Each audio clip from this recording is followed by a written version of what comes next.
So now, more on those, just jumping in from those themes, I'm just going to talk more about some specific use cases and demos, I'll just show. Um, so these are grouped into three major themes. One is delighting your customers. And insurance industry, you can say that, definitely customers are one significant, or the clients are one significant persona user group. The second one is also the intermediaries, whether those are the agents or your fulfillers or your sales managers and all that. And that is one. The third area is around the insurance company, where you have huge pool of agents or support service agents, who are really servicing those policies and all that, right? So we have use cases targeted around these three user groups, right? So again, in terms of business outcome, specific to definitely, growing the business, improving customer experience, we just saw that, managing the costs, improving sales and all that, right? So now let's just jump into some specific use cases. As I said, I'm going to show some demos of these, right? Answering repetitive questions, very, very common one. If many of the companies today might have a very large knowledge base sitting in their website FAQ, hardly people would even use that the FAQs are, it is very difficult to find. It is stuck somewhere deep inside the sitemap, or even search is very difficult. Even if it is there, people would still call, hey, how do I do this, right? I think that's one of the very common use case to, or rather, it's one of the, I would say, even if if you're thinking about getting into the conversation journey, this is one of the easiest, or rather, the low-hanging fruit somebody could start with. Is converting, or we could just call it as make your FAQs great again, right? The FAQ page, which is hardly used, whether it is the IT help desk or anything. Almost every application today has an FAQ, which nobody uses. Can we really make it more conversation, where people can just ask the question?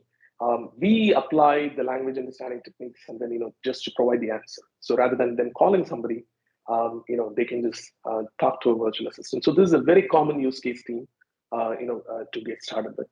The second one is around policy recommender. As I said, many of these insurance companies have a boutique of insurance product. Each one of them have their own eligibility criteria, or they are targeted towards a specific demography and all that. So asking the way, just like how a human agent would be selling these policies, you could replicate the same behavior just by asking a question more in a, hey, asking a question even just about their demographic. Hey, how old are you, or what do you do? And then maybe, even based on the example I was telling you some time back, hey, I'm looking for an insurance for my dad who's diabetic and, who's 70 years old. So if there is a policy which primarily caters to diabetes, and then, with increased coverage and all, definitely that could be a recommended one, right? So the virtual assistants, are increasingly being used on these kind of use cases for a recommender, right? So say, including cross-selling opportunities like this. Hey, do you know that, say if they have bought an insurance, you just ask a follow. One thing which we have done for a customer is, hey, do you have kids going to college? Immediately, it just says, hey, by the way, would they be interested in, say, overseas insurance, or an insurance for the kids' education and all that. So that is how, some of these recommenders could also be used for cross-selling opportunities and all that. Education awareness for the agents. Whenever you introduce a new product, we did something like this for a bank. Whenever they make changes to the standard operating procedure, educating the changes to the pool of service, the customer service was a big deal. So that's where, you can automate it with an assistant, where, they can always, rather than asking the similar way, how they used to ask a human, hey, what do I do for a check approval? Hey, you have to do these 1 and 2 steps. Okay, I've done 2. What do I do next? These kind of questions on the SOPs could be automated, or even the awareness on the products. Hey, I have a customer who's asking this, what products can I recommend? One thing is, laying on your memory, but the other thing is, definitely you can have a virtual assistant helping you. This is, again, goes back to the example I was telling you, where AI is really augmenting humans, to do better, right? Sometimes, you may not even remember, hey, is this the right product? But definitely that can be codified and then, used, or rather that information could be provided for a human, right? The other thing, I mean, as I said, told you about the do-it-yourself mindset. So whether it is submitting a claim or checking on a claim status or doing a renewal, rather than me calling my agent to do the renewal, can I just do it on my own? One is, yeah, I can have a mobile app or I can have a website, but say, can I really do that in WhatsApp, right? I think that is something, which is becoming very, very popular, where the messaging platform, is where you can do many of these tasks, whether it is paying your premium or doing your renewals, submitting a claim, checking for the status. All those things, can be done on messaging platforms, right? Call center efficiency, I talked about it a lot. Really having a smart assistant, as the first line of support. And definitely, in fact, for one of a customer during the pandemic, as high as 55% of the call volume was handled by a bot. And right, that's how much the volume really went up. So this is one, again, very, very common use case used across the industry. New channels, I also talked about it a lot. Using Alexa device, or something like a Facebook Messenger or your Google Home really becoming like a channel and all that. Intelligent virtual assistant. This is again very similar to the telephony stuff. This is called as a guided web browsing. Say, imagine you are ordering food, or even say, for example, you're doing web check-in, right?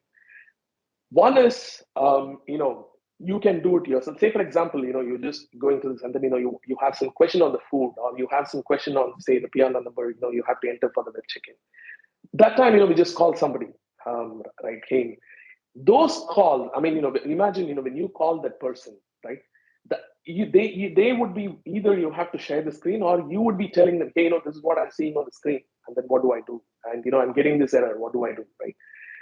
Imagine if that application, the number, which is answering your call, is again a bot, AI bot, and it can also see, well, with your, permission, with your, authorizing it, it can also see what you're doing on the screen.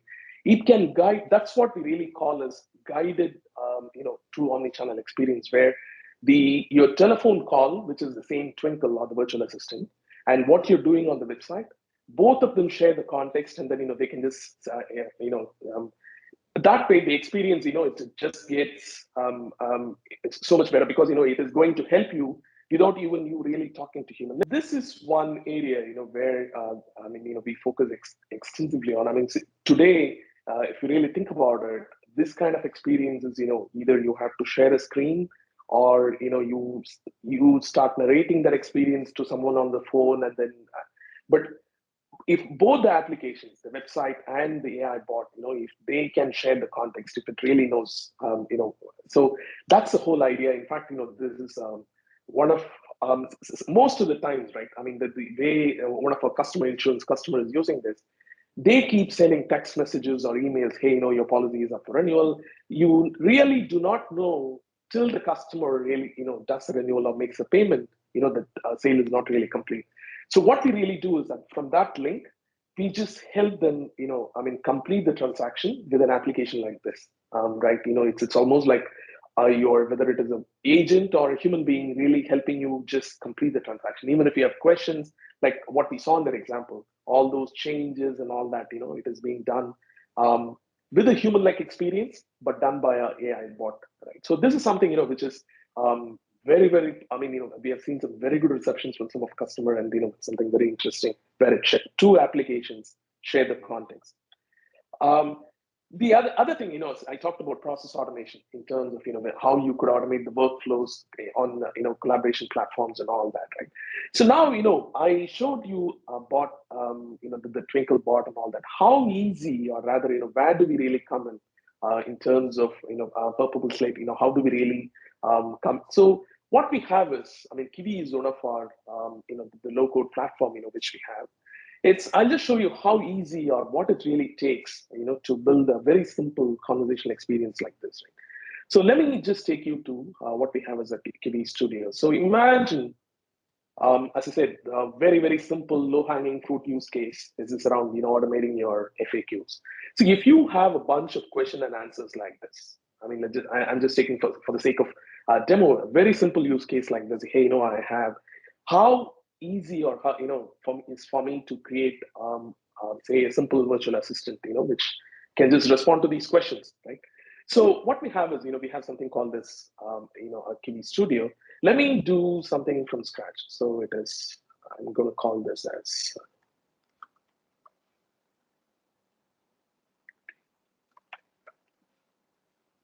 I already have a OD, so let me just call it here.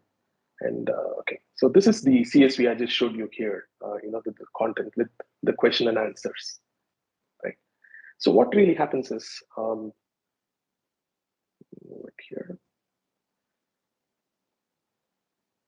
So our platform kind of, it just understood, did a lot of stuff, tech processing underneath, with the question and answers. It did certain stuff. I'll show you what it really mean by, related questions and tags and all, how they are being used, right?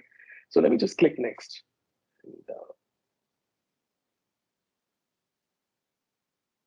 so it's just getting the virtual assistant or the bot ready. Okay, I have it ready here. Say for example, I don't want it to look, I just want it to look different. Let me go and add the Woody's image avatar. So my bot is really Woody. And